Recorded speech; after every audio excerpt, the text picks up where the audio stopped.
IIT హైదరాబాద్లో rain water harvest కోసం artificial lakes నిర్మించారు. 654 ఎకరాల్లో క్యాంపస్లో కురిసిన వర్షం నీరు మొత్తం చెరువులోకి చేరి అక్కడ నిల్వ ఉండేలా ఏర్పాటు చేశారు. ఐఐటి పరిధిలోని మొక్కలకు ఇతర అవసరాలకు ఈ నీటినే వాడుతూ ఆదర్శంగా నిలుస్తున్నారు.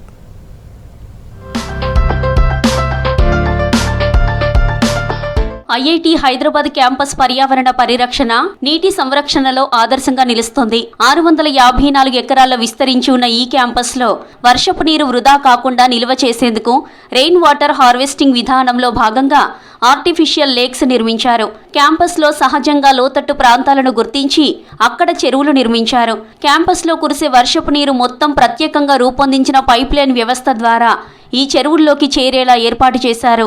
భవనాల పైకప్పులు, రోడ్లు, ఓపెన్ ఏరియాల నుంచి వచ్చే వర్షపు నీరు నేరుగా బయటకు వెళ్లకుండా చెరువుల్లో నిల్వ అవుతుంది. దీనివల్ల భూగర్భ జలాలపై ఒత్తిడి తగ్గడంతో పాటు నీటి వనరులు స్వయం సమృద్ధిగా మారుతున్నాయి.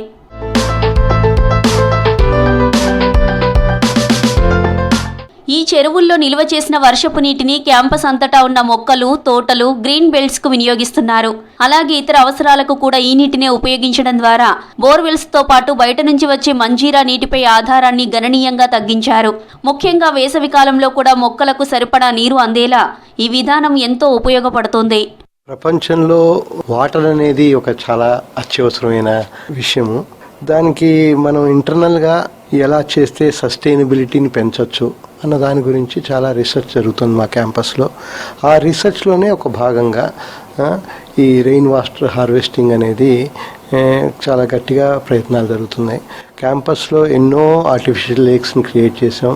ఎవ్రీ డ్రాప్ ఆఫ్ రెయిన్ వాటర్ని తీసుకొని మనం దాన్ని స్టోర్ చేసి గ్రౌండ్ వాటర్ని పెంచుకుంటూ మనం వేస్ట్ చేస్తున్న వాటర్ ఉంటుంది కదా ఇళ్లలో, ఆ వేస్ట్ చేస్తున్న వాటర్ని మొత్తాన్ని రీసర్క్యులేట్ చేసి దాన్ని రీయూజ్ చేసేట్టుగా మనం క్యాంపస్లోనే చెరువుల చుట్టూ పచ్చదనం పెంచడం, స్థానిక వృక్షజాలాన్ని అభివృద్ధి చేయడం వల్ల పక్షులు, చిన్న జంతువులు క్యాంపస్కు ఆకర్షితులవుతున్నాయి. దీంతో ఐఐటి హైదరాబాద్ ఒక విద్యా సంస్థగానే కాకుండా జీవ వైవిధ్యానికి కేంద్రంగా కూడా మారుతోంది. లేక్స్లో ఫౌంటైన్స్ ఏర్పాటు చేసి నీటిని శుద్ధి చేస్తున్నారు. మరోవైపు క్యాంపస్కు కొత్త అందాలను తెచ్చిపెడుతున్నాయి. ఈ నీటి సంరక్షణ చర్యలు వాతావరణ మార్పుల ప్రభావాన్ని తగ్గించడంలో, పర్యావరణ సమతుల్యతను కాపాడడంలో కీలక పాత్ర పోషిస్తున్నాయి. వర్షపు నీటిని నిల్వ చేసి అదే నీటిని తిరిగి వినియోగించడం ద్వారా ఇతర విద్యా సంస్థలు, ప్రభుత్వ కార్యాలయాలకు రోల్ మోడల్గా నిలుస్తోంది. దాదాపు 5 కోట్ల లీటర్ల నీటి సంరక్షణకు, మరిన్ని కుంటల తవ్వకాలకు ప్రణాళిక సిద్ధం చేశారు. వానాకాలంలో పడే ప్రతి నీటి చుక్క వినియోగానికి కసరత్తు చేస్తున్నారు. ఏటా మంజీరా వాటర్ బిల్లుల వ్యయం తగ్గించుకుంటున్నారు. హాస్టల్స్ నుంచి వచ్చే వ్యర్థ జలాల రీసైక్లింగ్ కు 3 ప్లాంట్లు ఏర్పాటు చేశారు. వీటి ద్వారా శుద్ధి చేసి అవసరాలకు వినియోగిస్తున్నారు.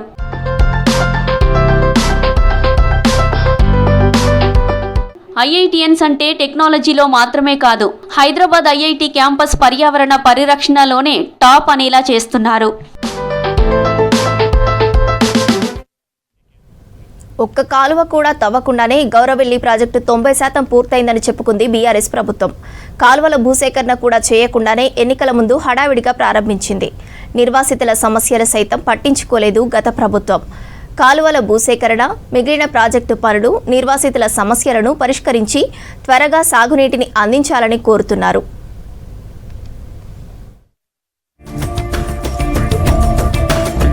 మెట్ట ప్రాంతమైన హుస్నాబాద్ నియోజకవర్గంలో శాశ్వత సాగునీటి ఇబ్బందులు తీర్చడానికే గౌరవెల్లి రిజర్వాయర్ నిర్మించారు. నీటి సరఫరాకున్న అడ్డంకులను తొలగిస్తే 1,00,000 ఎకరాలకు సాగునీరు అందే అవకాశం ఉంది. 2.5 ఏళ్ల క్రితం 95% పనులు పూర్తయ్యాయని మొక్కుబడిగా ప్రారంభించినా నేటికి చుక్క నీరు దిగువకు రాలేదు.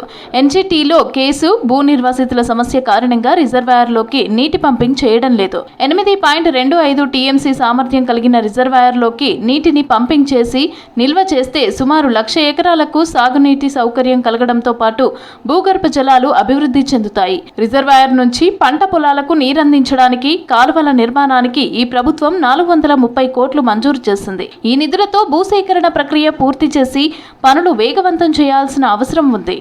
ఎందుకంటే వారు ఇచ్చినటువంటి మాట మేరకు 436 కోట్ల రూపాయలకు సంబంధించినటువంటి విడుదల తీసుకొచ్చి కెనాల పనులు కూడా ముందుకు తీసుకెళ్లే అవకాశం తీసుకున్నాం. కాబట్టి ప్రజలంతా కూడా ఇప్పుడున్నటువంటి వాస్తవాలను గ్రహించుకుంటూ ఆ దిశగా ఇక్కడ ఉన్నటువంటి ప్రజానీకం కాంగ్రెస్ పార్టీ వెంట ఉంటుందని ఆశిస్తుంది. తప్పనిసరిగా ప్రభాకర్ అన్న మాట ఇచ్చిందంటే మడమ తిప్పడు. గౌరవెల్లి ప్రాజెక్టును నీళ్లతో నింపి ప్రజలకు చూపెట్టే మళ్ళీ ఎలక్షన్లోకి వెళ్ళడం వల్లండి ఎలాంటి సందేహం లేదు అని నేను తెలియజేస్తున్నా. ఎన్నికల ముందు హడావిడిగా ప్రాజెక్టును ప్రారంభించడం పట్ల స్థానికులు మండిపడుతున్నారు. కాలువలకు భూసేకరణ కూడా చేయలేదని, రిజర్వాయర్ కుడి ఎడమ కాల్వల నిర్మాణానికి సంబంధించి తట్టెడు మట్టి తీయకపోవడంతో మెట్ట రైతన్నలు ఆగ్రహం వ్యక్తం చేస్తున్నారు. భూ నిర్వాసితుల సమస్యలను గత ప్రభుత్వం పట్టించుకోలేదు, కానీ వారి సమస్యలను ఇప్పటి ప్రభుత్వం ఒక్కొక్కటిగా పరిష్కరిస్తుంది. గౌరవెల్లి రిజర్వాయర్ కుడి ఎడమ కాల్వల నిర్మాణానికి సిద్దిపేట జిల్లా హుస్నాబాద్, అక్కన్నపేట, కోహెడ మండలాల్లో 590 ఎకరాల భూసేకరణ చేయాల్సి ఉంది. ఇప్పటికీ సగానికి పైగా భూసేకరణ కూడా జరిగింది. మిగిలిన భూసేకరణ కోసం మంత్రి పొన్నం ప్రభాకర్ స్వయంగా మాట్లాడుతున్నారు. భూసేకరణకు సంబంధించి కూడా 55 ఎకరాలకు సంబంధించిన ఇష్యూ ఉండే, వాళ్ళది కూడా సానుకూలంగా వారందరూ కూడా విజ్ఞప్తి చేయడం, వారు కూడా సానుకూలంగా స్పందించడం, వాళ్ళకి చిన్న చిన్న అంశాలు ఉంటే ప్రభుత్వం దృష్టికి తీసుకుపోయి అవి కూడా పరిష్కారం చేస్తాను. కాబట్టి అదేవిధంగా సుప్రీంకోర్టు కూడా దీనికి సంబంధించినటువంటి ఈ పొల్యూషన్ సంబంధించిన రూల్స్ ఎన్జిటి ఉందో, డీవియేషన్ సంబంధించిన ఇష్యూ మీద కూడా కోర్టు సానుకూలంగా వచ్చినాయి. ఇవన్నీ కూడా మార్గం సుగమం అయిపోయి ప్రభుత్వం కూడా నిధులు ఇచ్చి ముందుకు పోతా ఉన్నాం. మంత్రి పొన్నం ప్రభాకర్ ఇన్వాల్వ్మెంట్తో త్వరలో కాలువ భూసేకరణ పూర్తవుతుందని, వీలైనంత త్వరగా ప్రాజెక్టు పూర్తవుతుందని రైతులు ఆశాభావం వ్యక్తం చేస్తున్నారు. రాష్ట్రంలో తొలిసారిగా ఇసుకతో ఏర్పాటు చేసిన శిల్పాలను నిజామాబాద్ జిల్లాలో ప్రదర్శిస్తున్నారు. నిజామాబాద్ జిల్లా ఆర్మూరు పట్టణంలో ఏర్పాటు చేసిన ఈ ఇసుక శిల్ప ప్రదర్శన స్థానికులను ఆకట్టుకుంటుంది. ఇసుకతో తయారు చేసిన రకరకాల దేవతా విగ్రహాలు, సామాజిక స్పృహ కలిగించే అనేక విగ్రహాలు ఈ ప్రదర్శనలో ఉంచారు. స్థానిక కాంగ్రెస్ నేత వినయ్ కుమార్ రెడ్డి ఆహ్వానంతో ఈ ప్రదర్శనను ఆర్మూర్లో ఏర్పాటు చేశారు.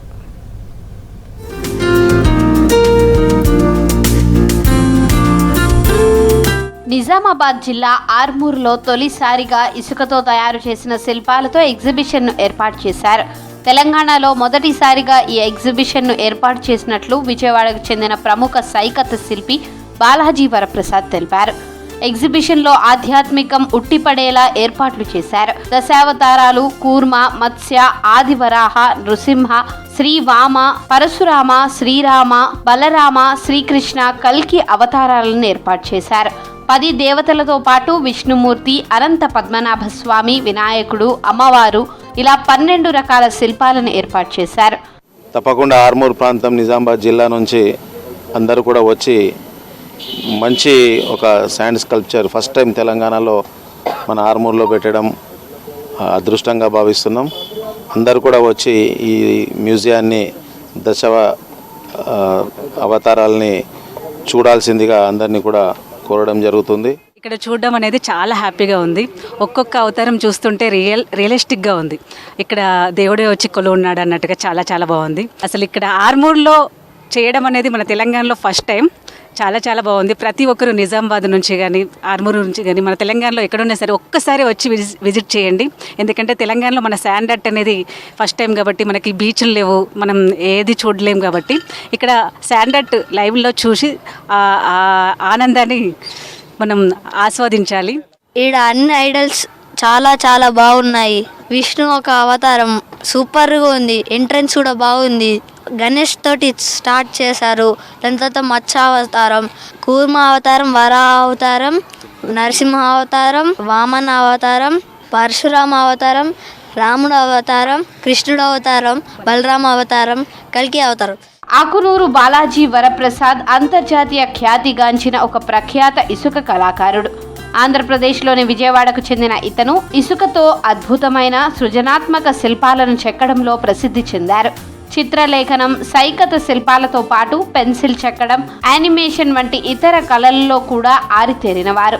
ప్రభుత్వం నుంచి 8 నేషనల్ అవార్డ్స్తో పాటు 5 ఇంటర్నేషనల్ అవార్డ్స్, 4 ప్రభుత్వ పురస్కారాలను అందుకున్నారు. తన చేతులతో అద్భుతమైన కథలను ఇసుకతో చెప్పగలడు. చిన్నప్పటి నుంచి చిత్రకళపై ఉన్న ఆసక్తి, డిగ్రీ సమయంలో ఇసుక శిల్పం చేయడం ద్వారా శాండ్ ఆర్ట్పై దృష్టి సారించారు. దాదాపు 10 రోజుల నుంచి 500 టన్నుల ఇసుకని వాడి సైకత శిల్పాలని తయారు చేస్తున్నాం. ఏ అవతారాలు ఉన్నాయి, అవతారాలు ఏ యుగంలో ఏం జరిగిందనేది కూడా ఇక్కడ బ్యానర్స్ పెట్టి చాలా గొప్పగా క్రియేట్ చేశారు.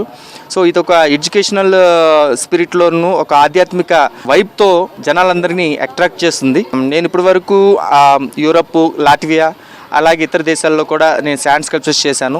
ఈ అవతారాలను పిల్లలకి ఎడ్యుకేట్ చేసి ఈ శాండ్ స్కల్ప్చర్ మీద ఎలా చేశారనే ఒక మెస్మరైజింగ్ మూమెంట్ని మీరు పొంది ఎంజాయ్ చేసి వెళ్తారని నేను మనస్ఫూర్తిగా ఆకాంక్షిస్తున్నాను. ఇసుక శిల్పాల ద్వారా ప్రజలకు అవగాహన కార్యక్రమాలను నిర్వహించారు. జనవరి నెల మొత్తం ఈ ప్రదర్శన ఉంటుందని నిర్వాహకులు తెలిపారు.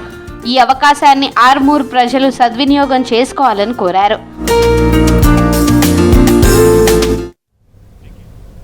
మంచిర్యాల జిల్లాలో పర్యటించారు పెద్దపల్లి ఎంపీ గడ్డం వంశీకృష్ణ. జిల్లాలో కేంద్రంలో ప్రభుత్వ ఆసుపత్రి, వెజిటబుల్ మార్కెట్ను పరిశీలించారు. రోగుల సౌకర్యాల గురించి అడిగి తెలుసుకున్నారు. మార్కెట్లో చిరు వ్యాపారులతో ఇంటరాక్ట్ అయ్యి వారి యోగక్షేమాలు తెలుసుకున్నారు. అలాగే చిన్నప్పుడు తాను చదువుకున్న ట్రినిటీ హై స్కూల్లో జరిగిన యాన్యువల్ స్పోర్ట్స్ మీట్కు హాజరయ్యారు. అక్కడ స్టూడెంట్స్తో కాసేపు గడిపి స్పోర్ట్స్ ఇంపార్టెన్స్ వివరించారు.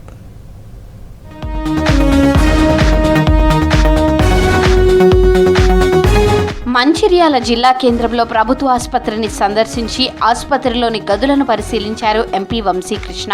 రోగుల సౌకర్యాల గురించి అడిగి తెలుసుకున్నారు. ఆసుపత్రిని శుభ్రంగా ఉంచాలని, పేషెంట్స్ కు ఎలాంటి ఇబ్బందులు కలగకుండా అన్ని సౌకర్యాలు కల్పించాలని అధికారులకు సూచించారు. హాస్పిటల్లో సరిపడా మెడిసిన్స్ లేవని తన దృష్టికి వచ్చిందని, మరోసారి అలాంటి సమస్య రాకుండా చూసుకోవాలని అధికారులకు ఆదేశించారు పెద్దపల్లి ఎంపీ వంశీకృష్ణ. తరువాత వెజిటబుల్ మార్కెట్ ను సందర్శించి కూరగాయల వ్యాపారులతో మాట్లాడారు ఎంపీ.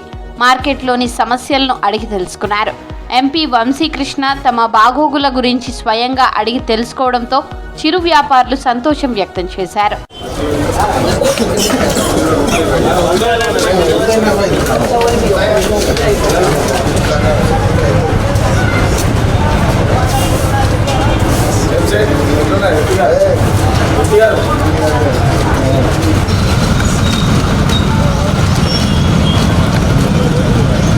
క్రీడలతో మానసిక ఉల్లాసంతో పాటు శారీర దారుఢ్యం కలుగుతుందన్నారు పెద్దపల్లి ఎంపీ గడ్డం వంశీకృష్ణ.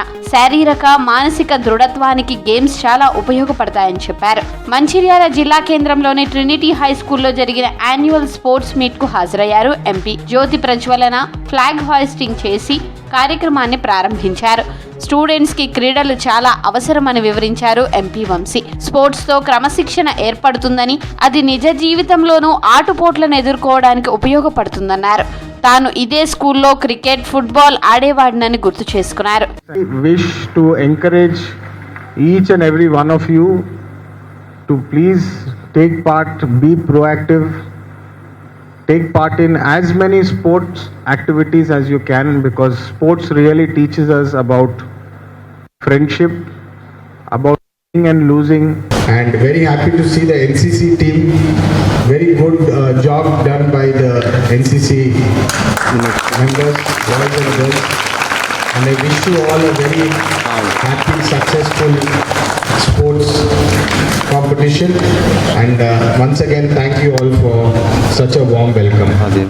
పెద్దపల్లి జిల్లా రామగిరి మండలం సుందిళ్ల గ్రామంలోని శ్రీ లక్ష్మీ నరసింహస్వామి ఆలయాన్ని దర్శించుకున్నారు కాంగ్రెస్ ఎంపీ గడ్డం వంశీకృష్ణ. టెంపుల్లో ప్రత్యేక పూజలు చేశారు. అంతకు ముందు ఎంపీ వంశీకృష్ణకు పూర్ణ కుంభంతో స్వాగతం పలికారు ఆలయ కమిటీ సభ్యులు. శాల్వాలతో సన్మానించారు. పెద్దపల్లి లోక్సభ నియోజకవర్గంలోని ప్రజలు, రాష్ట్ర ప్రజలందరూ సుఖ సంతోషాలతో, ఆయురారోగ్యాలతో ఉండాలని శ్రీ లక్ష్మీ నరసింహస్వామిని వేడుకున్నట్లు తెలిపారు ఎంపీ వంశీకృష్ణ. 15 ఏళ్లుగా కాకతీయ వర్సిటీలో బీఈడీ, డైట్ కాలేజీలో ఫ్యాకల్టీల నియామకాల లేక ఉపాధ్యాయుల కొరత పీడిస్తోంది.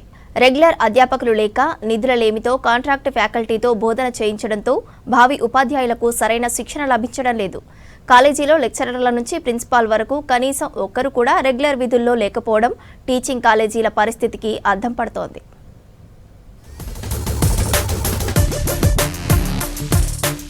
వరంగల్ కేయూలో బీఈడీ, డైట్ కాలేజీలో విద్యను అభ్యసించడం కోసం ఉత్తర తెలంగాణ జిల్లాల నుంచి విద్యార్థులు చేరుతున్నారు. సీనియర్, రెగ్యులర్ లెక్చరర్లు ఉద్యోగ విరమణ పొందుతున్నారు. ఖాళీ పోస్టులను భర్తీ చేసేందుకు నియామకాలు చేపట్టకపోవడంతో రెగ్యులర్ ఫ్యాకల్టీ, నాణ్యమైన బోధన లేక విద్యార్థులు నిరాశకు గురవుతున్నారు.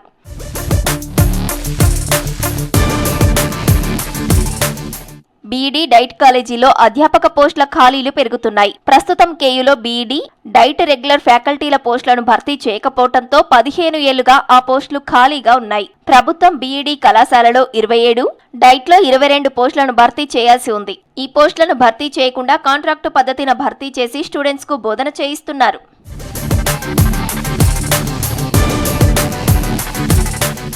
సర్కార్ రెగ్యులర్ అధ్యాపకుల నియామకం చేపట్టకపోవడంతో కాంట్రాక్టు లెక్చరర్లే దిక్కయ్యారు. బీఈడీ, డైట్ కోర్సులో అకాడమిక్ విద్యా సంవత్సరం ప్రారంభమైనప్పటికీ ప్రభుత్వ విద్యా కళాశాలల్లో 13 మంది, డైట్ కళాశాలలో 15 మంది, కేయూ విద్యా కళాశాలలో 7 టెంపరరీ లెక్చరర్ల చేత బోధన చేయిస్తున్నారు. కళాశాలల పట్ల ఉపాధ్యాయుల కొరత తీవ్రంగా ఉంది. 10 జిల్లాల్లో ఉన్నటువంటి డైట్ కళాశాలల పట్ల ఒక లెక్చరర్ కానీ ప్రిన్సిపల్స్ కానీ లేకపోవడం శోచనీయం. అదేవిధంగా 4 జిల్లాల్లో ఉన్నటువంటి ప్రభుత్వ విద్యా కళాశాలల పట్ల కూడా మరి లెక్చర్స్ కానీ ప్రిన్సిపల్స్ కానీ లేకపోవడం వల్ల విద్యా వ్యవస్థ అనేది చాలా కుంటుపడింది. కాబట్టి తప్పనిసరిగా మరి ప్రభుత్వం నిర్లక్ష్యం చేయకుండా ఉపాధ్యాయ విద్యను బలోపేతం చేయడానికి ప్రయత్నం చేయాలని నేను కోరుకుంటున్నాను.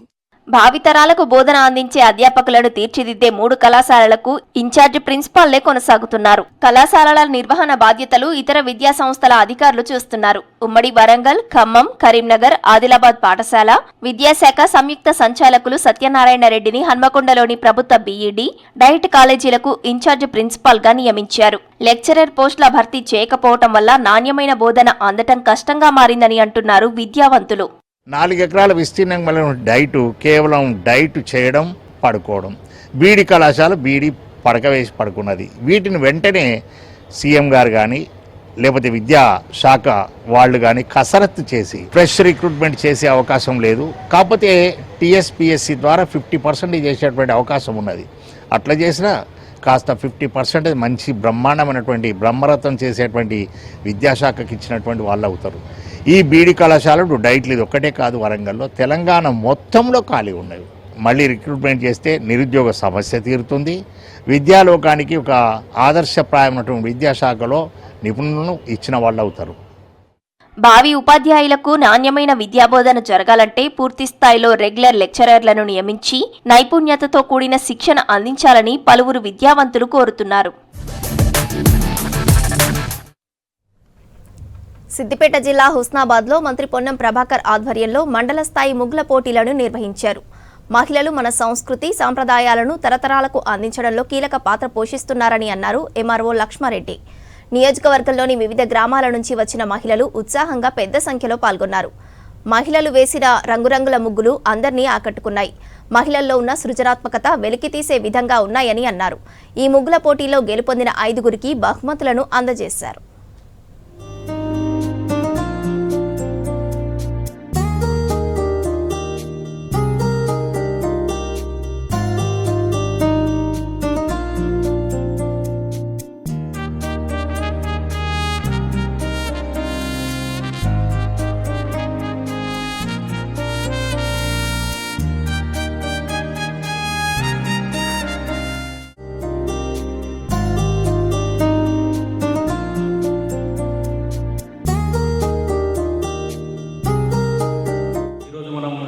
ఏర్పరచుకున్న ఈ ముగ్గుల పోటీలో మీరంతా వేసిన ముగ్గులు ది బెస్ట్, అన్నీ చాలా బాగున్నాయి. మీరు ఆల్రెడీ గ్రామ స్థాయిలో బెస్ట్ 5గా సెలెక్ట్ అయ్యి ఇక్కడికి వచ్చారు. అదే రేంజ్లో ఇక్కడ మీ ముగ్గులు అనేవి మేము సెలెక్ట్ చేయడానికి కూడా చాలా కష్టమైంది, ఎందుకంటే ఆ మాదిరిగా వేసేది అందరూ. సో అందరికీ అభినందనలు తెలియజేస్తున్నాము. మళ్ళీ పార్టిసిపేట్ కావడానికి 5 సెలెక్ట్ చేయడం జరిగింది. 5 పేర్లు ఇప్పుడు ప్రకటించడం జరుగుతుంది. ముగ్గులలో సెలక్షన్ అయి అక్కడ వేసిన వారు కూడా అందరూ చాలా బాగా వేశారు. కానీ అందులో నుంచి ఒక 5 తీసుకోవడం జరుగుతుంది కనుక అక్కడ ఒక 5 సెలక్షన్ చేసి ఈరోజు ఇక్కడికి రావడం జరిగింది. మనం అంటే ఇక్కడ కూడా అందరూ ముగ్గులేసిళ్ళు. మీరు ముగ్గులేసిన 45 నిమిషాలు గంట సేపు మీరు కష్టపడితే ఇక్కడ ఉన్న జడ్జీలు గంటన్నర నుంచి వాళ్ళు ఇంకా ఆలోచన చేస్తూనే ఉన్నారు. కరీంనగర్ జిల్లా హుజరాబాద్ పట్టణంలో రేషన్ బియ్యం పట్టుకున్నారు పోలీసులు. లారీలో అక్రమంగా రేషన్ బియ్యం తరలిస్తున్నారన్న సమాచారంతో పోలీసులు దాడులు నిర్వహించారు. 290 క్వింటాల రేషన్ బియ్యాన్ని లారీని స్వాధీనం చేసుకుని పోలీస్ స్టేషన్కు తరలించారు. కేసు నమోదు చేసి రేషన్ బియ్యాన్ని సివిల్ సప్లై అధికారులకు అప్పగించనున్నారు పోలీసులు.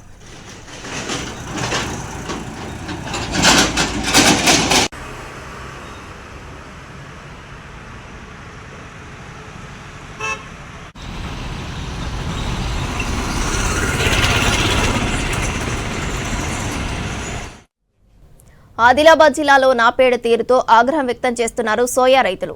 మార్కెట్ యార్డ్లో కొనుగోలు చేసిన సోయాలను నాపేడు వెనక్కి పంపింది. దీంతో ఆందోళనకు దిగారు రైతులు. కొనుగోలు చేపట్టకుండా కేంద్రం తమను గోసలు పెడుతోందని ఆవేదన వ్యక్తం చేశారు. కొనుగోలు చేసిన సోయా కూడా నాణ్యత లేదని వెనక్కి పంపుతోందని అన్నారు సోయా రైతులు. సోయా తీసుకొచ్చినాము 29 నాడు షెడ్యూల్డ్ ప్రకటిస్తే సోయా తీసుకొచ్చినాం. తర్వాత మేము కొనమన్నారు. మన తర్వాత ఇక్కడ అధికారులను అడిగితే మళ్ళా మేము అక్కడ పోయి అందరం గడిబడి చేసి కొన్నారు. కొన్న తర్వాత గోదాంకు పోయినాక ఇవి మంచిగా లేవని అందులోకి వెళ్ళి 10 కుంటల సగం సోయా తీసుకొస్తే అందులోకి వెళ్ళి కొన్నలు మళ్ళా 9.5 వాపస్ తెచ్చిండు. మరి ఇది ఎక్కడ న్యాయమని మేము అడుగుతున్నాం సార్. మా భీమసర్ విలేజ్ వాళ్ళు అందరి వచ్చినాయి, ఇంకా వేరే పొచ్చెరోలు వచ్చినాయి, ఇంకా లాండసాంగి వచ్చినాయి, తర్ణములో వచ్చినాయి, ఇంకా ఇక్కడ నిసన్ ఘాట్ అని ఉన్నది యాపలగూడ దగ్గర, వాళ్ళే కూడా వాపస్ వచ్చినాయి సార్. ఇక మీరు తీసుకోపల్లి అంటున్నారు, ఎవరికన్నా అమ్ముకుంది అంటున్నారు. అవు ఇప్పుడు అమ్మటానికి తీసుకొచ్చి ట్రాన్స్పోర్టింగ్ ఒక కుంటల్కు 60 రూపాయలు వాళ్ళు బిల్లు తీసుకున్నారు. మళ్ళా 60 రూపాయల బిల్లు అమాలి అన్ని కలుపుకుంటే దగ్గర 80-90 రూపాయలు ఒక కుంటలు ఎక్కువనే ఖర్చు వచ్చినాయి. పెద్దపల్లి జిల్లా జూలపల్లి మండలం వడ్కాపూర్ గ్రామంలో పెద్దపులి సంచారం కలకలం రేపుతోంది. రైతు రాగుల బక్కయ్యకి చెందిన మొక్కజొన్న చోనులో పులి అడుగుజాడలు గుర్తించారు గ్రామస్తులు. అటవీశాఖ అధికారులకు సమాచారం అందించారు. అడుగులు చూసి పెద్ద పులి మృద్దలే అని ధృవీకరించిన అటవీ అధికారులు ప్రజలు జాగ్రత్తగా ఉండాలని సూచించారు.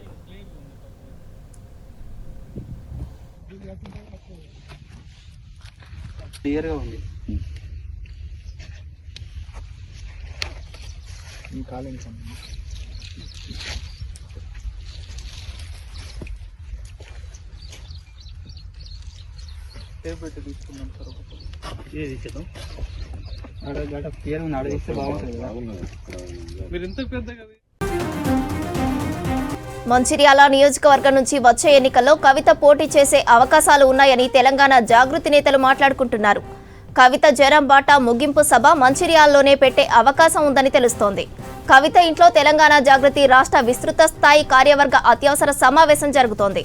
మంచిర్యాల సింగరేణి బెల్ట్ కావడం, టీజీబీకేఎస్ గౌరవ అధ్యక్షురాలిగా పనిచేసిన అనుభవం అడ్వాంటేజీ అవుతుందని కవిత సన్నిహితులు, కొంతమంది కార్మిక నేతలు చెప్తున్నట్టు తెలుస్తోంది. ఈ మీటింగ్కు కవిత 2 కుమారులు హాజరవడం ఇంట్రెస్టింగ్ గా మారింది. మరింత సమాచారం శ్రీనివాస్ అందిస్తారు. శ్రీనివాస్, కవిత మీటింగ్ పై అప్డేట్స్ ఏంటి? స్రవంతి, నిన్న శాసన మండలిలో కవిత మాట్లాడిన తర్వాత ఈరోజు తెలంగాణ జాగృతి ఆధ్వర్యంలో రాష్ట్ర కార్యవర్గ సమావేశం జరుగుతుంది. దాదాపుగా 23 అనుబంధ కమిటీలు, అధ్యక్షులు, కార్యదర్శులు, మొత్తంగా ఒక 180 నుంచి 200 మంది ముఖ్యమైనటువంటి నాయకులతోటి కవిత తెలంగాణ జాగృతి ఆఫీసులో సమావేశమయ్యారు. అయితే ఈ సమావేశంలో చాలా అంశాలు చర్చకు వచ్చాయి. కవిత మంచిర్యాల నుంచి పోటీ చేసే అవకాశాలు ఉన్నాయని తెలుస్తుంది. ఎందుకంటే మంచిర్యాల ఎంపిక చేసుకోవడానికి కారణం ఏంటంటే, ఇంతకుముందు కవిత తెలంగాణ బొగ్గుగని కార్మిక సంఘం గౌరవ అధ్యక్షురాలుగా ఉన్నారు. అక్కడ చాలా ఏండ్లు ఆమె పనిచేశారు. ఆ కార్మిక సంఘం గెలుపులో కొంత కీలక పాత్ర పోషించారు. సో కాబట్టి అక్కడ సింగరేణి కార్మికులు కొంత సలహాలు సూచనలు కూడా ఇస్తున్నారు. మీరు మంచిర్యాల నుంచి పోటీ చేస్తే బాగుంటుంది, ఇక్కడ గెలుపుకు ఈజీగా ఉంటుంది అన్నటువంటి విషయాలను సూచించినట్టుగా తెలిసింది. సో ఫైనల్గా కవిత కూడా దానికి ఓకే చెప్పినట్టుగా మనకైతే సమాచారం ఉంది. దీన్ని బట్టి చూస్తే వచ్చే అసెంబ్లీ ఎన్నికల్లో ఖచ్చితంగా కవిత మంచిర్యాల నుంచి పోటీ చేసేటువంటి అవకాశాలు ఉన్నాయి. ఇక మరోవైపు జనంబాట పేరుతోటి అక్టోబర్ 25వ తారీఖున జనంబాట కార్యక్రమాన్ని కవిత స్టార్ట్ చేశారు. ఇప్పటి వరకు దాదాపుగా 18 జిల్లాల్లో జనంబాట పూర్తయింది. అయితే ఫైనల్గా జనంబాట ముగింపు బహిరంగ సభను మంచిర్యాలలోనే నిర్వహించాలని ఒక కవిత నిర్ణయానికి వచ్చినట్టుగా తెలిసింది.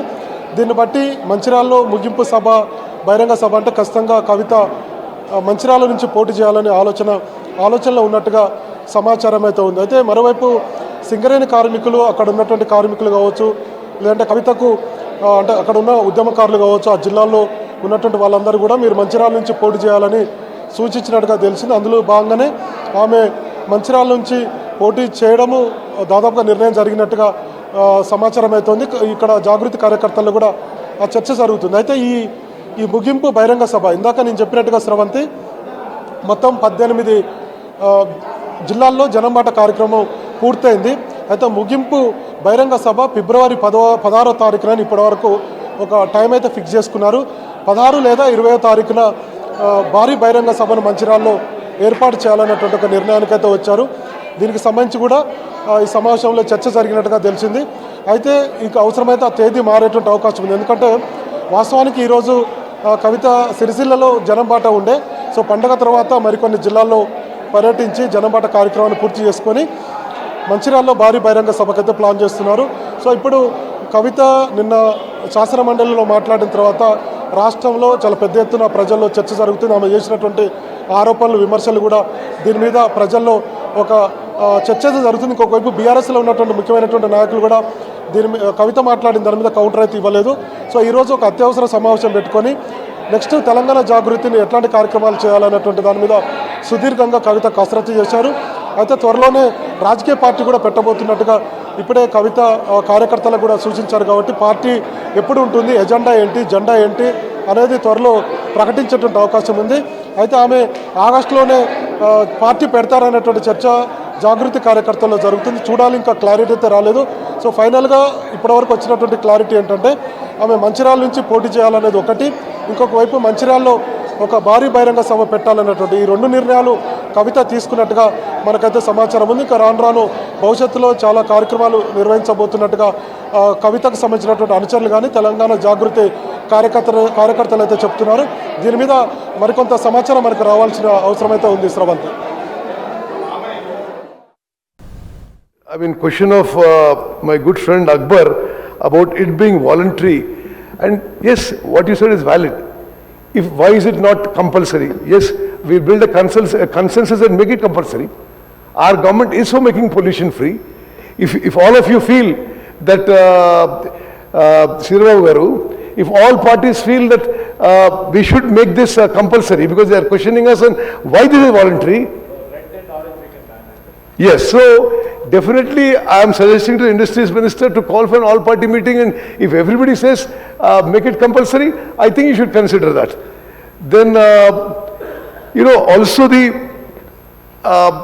Mahesh Reddy Garu Kuda, I was hearing you speaking, the long history behind it, starting from Combined Andhra Pradesh 2013, about red and orange clarification, about this growth in dispersion. I think that was the grid policy network framework of the earlier government, which came in 2020, and also the conversion of the leased lands to freehold rights. Now,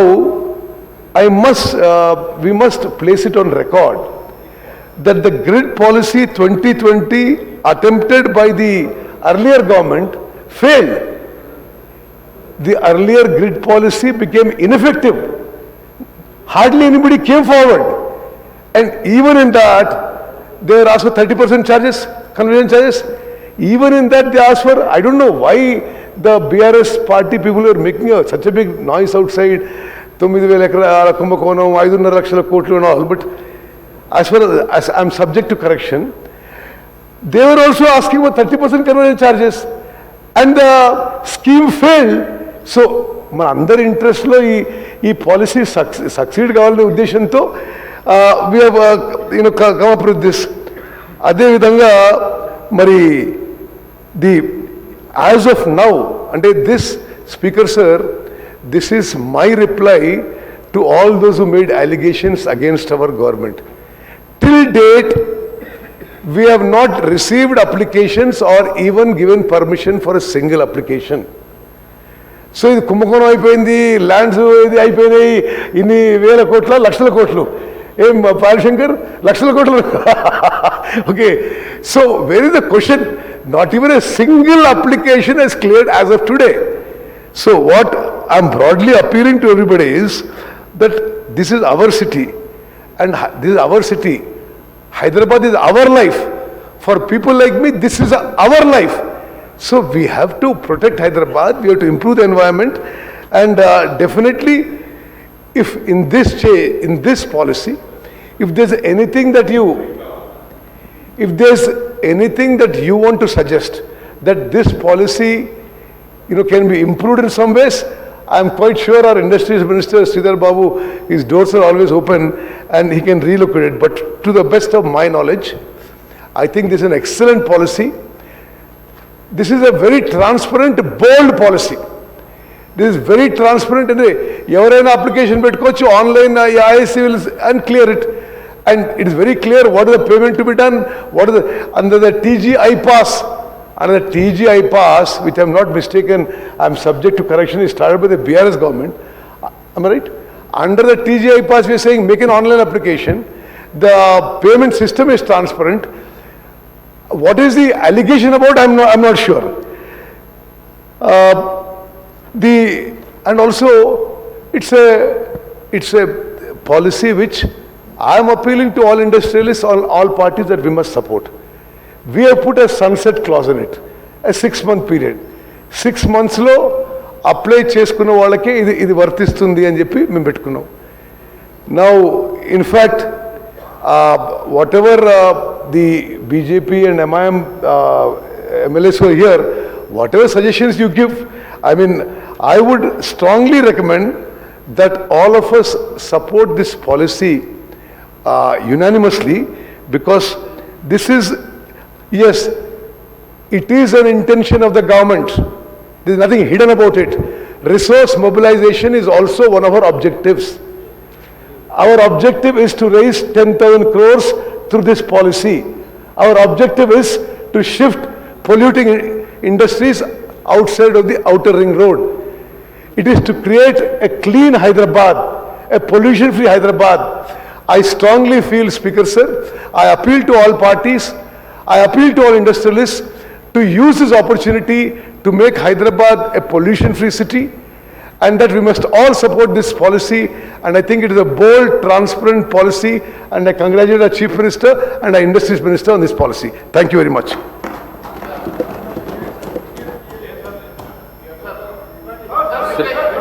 Sri Naveen Yadav.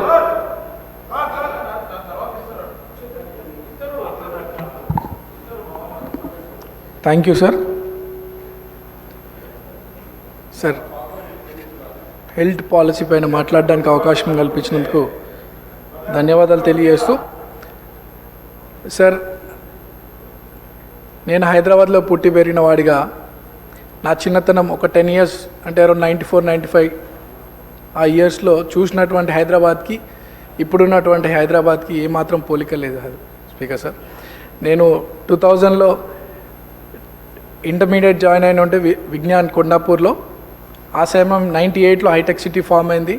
2 years ఆ రూట్లో నేను travel చేస్తూని ఇప్పుడున్నటువంటి hitech city కూడా ఆ రోజంతా కూడా ఖాళీ ప్రాంతం స్పీకర్ సార్. సింగిల్ రోడ్డు, ఆ కొండాపూర్ జంక్షన్లో బాటిల్ నెక్ ఉంటుండే, ఒక వెహికల్ పోతే కానీ ఇంకో వెహికల్ రాదు. మేబీ ఆ రోజు నాయకులకి ఓఆర్ఆర్ పైన ఆలోచన కూడా లేకపోవచ్చు. అప్పటి నుండి ఆ తర్వాత వచ్చినటువంటి ఐటీ కంపెనీస్, ఐటీ పార్క్స్ కావచ్చు, ఫార్మా కంపెనీస్ కావచ్చు, and various industries, factories, so నగరం అంతా కూడా విస్తరిస్తూ అప్పటి నుండి ఇప్పటికీ 3 to 4 times ఈ సిటీ ఎక్స్పాండ్ అవ్వడం మనం చూస్తూ ఉన్నాం స్పీకర్ సార్. అండ్ అట్లానే లక్షలాది ఉద్యోగాలు వచ్చినాయి, న్యూ కాలనీస్ వచ్చినాయి, హై రైజ్ స్ట్రక్చర్స్ వస్తున్నాయి, గేటెడ్ కమ్యూనిటీస్ వస్తున్నాయి, సిటీ అంతా కూడా ఎక్స్పాండ్ అవుతుంది. And at the same time population కూడా అప్పుడు 50 లక్షలు ఉంటే ఇప్పుడు దాదాపు 1.5 crore ఈ హైదరాబాద్కి రీచ్ అయిన సంగతి మనం చూస్తూ ఉన్నాం. అండ్ స్పీకర్ సార్, ఇందాక సభ్యులు మాట్లాడుతూ ఆనాడు హైదరాబాద్కి ఫౌండేషన్ పడ్డప్పుడు ఆ రాజు ఎప్పుడైతే సిటీకి ఫౌండేషన్ వేస్తున్నాడో ఆ భగవంతుని ప్రేయర్ చేసినాడంట. ఏమని అంటే, ఈ నగరం అంతా ప్రజలతో నిండాలి, చెరువులో చేపలు ఎంత సమృద్ధిగా ఉంటాయో ఈ నగర జనాభా కూడా అంత వృద్ధి చెందాలని చెప్పి ఆయన ప్రే చేసినాడంట. సో పెద్దలు చెప్తా ఉంటే ఒక ప్రజలకు ఉపయోగపడే ఒక మంచి కార్యక్రమం, మంచి సమయంలో భగవంతుని ప్రార్థిస్తే ఆ కార్యక్రమానికి భగవంతుడే ప్రాణం పోస్తాడని చెప్పి పెద్దలు చెప్తూ ఉంటారు. మేబీ ఆయన ప్రార్థనలు కావచ్చు, మన హైదరాబాద్కు ఉన్నటువంటి అట్మాస్ఫియర్ కావచ్చు, హైదరాబాద్కు ఉన్నటువంటి అడ్వాంటేజెస్ కావచ్చు, ఈ నగరం అంతా కూడా జన సముద్రంగా మారింది మనం అంతా చూస్తున్నాం స్పీకర్ సార్. సో 4 కోట్ల మంది ఉన్నటువంటి తెలంగాణలో ఈ హైదరాబాద్ పరిసర ప్రాంతాల్లో దాదాపు 2 crores మంది ఇక్కడ నివసిస్తూ ఉన్నారు. సో ఈ హైదరాబాద్ ఇంతమంది జనాభాని హక్కున చేర్చుకున్నందుకు ఒక హైదరాబాద్ బిడ్డగా, హైదరాబాద్ వాసిగా, ఒక హైదరాబాద్గా ఎంతో హ్యాపీగా ఫీల్ అవుతూ స్పీకర్ సార్, ఈ ప్రపంచంలో పాపులర్ సిటీస్ అండ్ ఏ నగరమైనా ఏ నాగరికత అయినా అలాంగ్ ద రివర్ సైడ్ బాగా అభివృద్ధి చెందినటువంటి విషయం చూస్తూ ఉన్నాం మనము.